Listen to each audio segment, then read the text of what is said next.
Hi guys, how's it going? It's JP from Bax Music, and today I'm looking at the Visegrip Compressor by Seymour Duncam. This is one of their newer pedals. They released a few last year, including an overdrive pedal as well, 805. And the Visegrip is essentially a modern take on a compressor for something which is a bit more all-rounded. I think compressors are an interesting topic because sometimes there's lots of different dials and controls in them, especially with studio-grade compressors.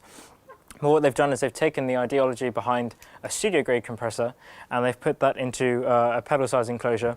On the pedal itself, you've got an overall volume control, blend, which is actually a mix between the dry signal and the compressed signal, which is really interesting. That comes in very handy when you're looking at the frequency here, so you can actually choose what frequency the compressed signal is in terms of EQ, so you can choose whether it's high or like a mid or a low frequency. Typical attack time. So the quicker the attack time, the lower you pull the dial down, and a sustain for how long the compressed attacks actually last for. So overall, you have the regular controls of a standard compressor, but at the same time, they've taken the ideology behind blending the signal, both the dry signal and the wet signal from the compressor. So I think that's a bit more interesting, probably a bit more versatile than other compressors.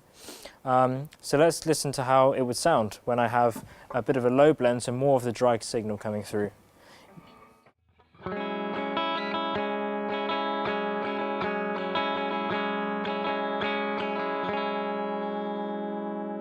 Pretty much just the dry signal of the guitar coming through. You can hear if I turn up that.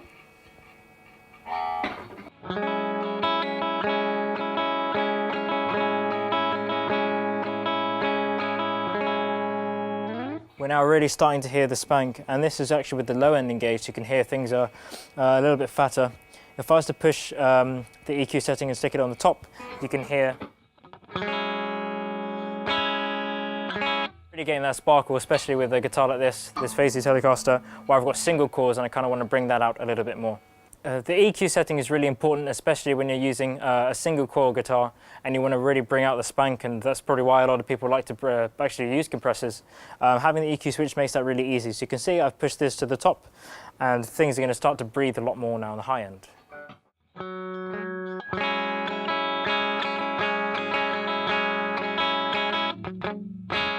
Whereas if I was to use the low end and try and boost that a little bit more, we'll have a bit more of a chunky frequency coming through.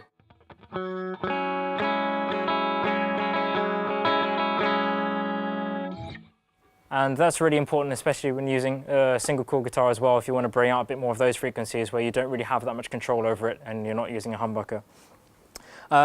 Lastly, let's have a look at the sustain control. So you can see I've got the sustain quite high and the volume's already really high. Just to show you what it's like actually without the pedal engaged at all, just so you can hear the raw tone.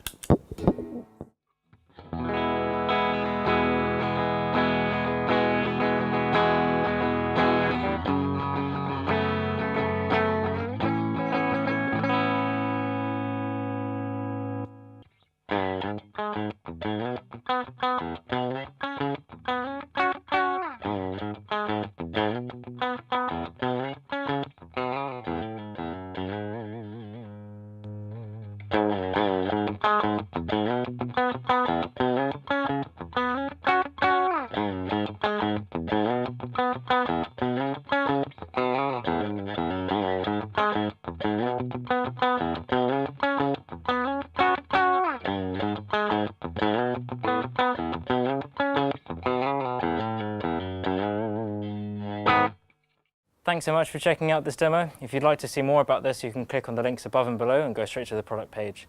And thanks for checking out this demo. If you like it, please leave a like and a comment. Tell me what you liked about it. And if you'd like to see more on our YouTube channel, you're welcome to subscribe and put on some alerts to see when we're putting out our next demos. Thank you.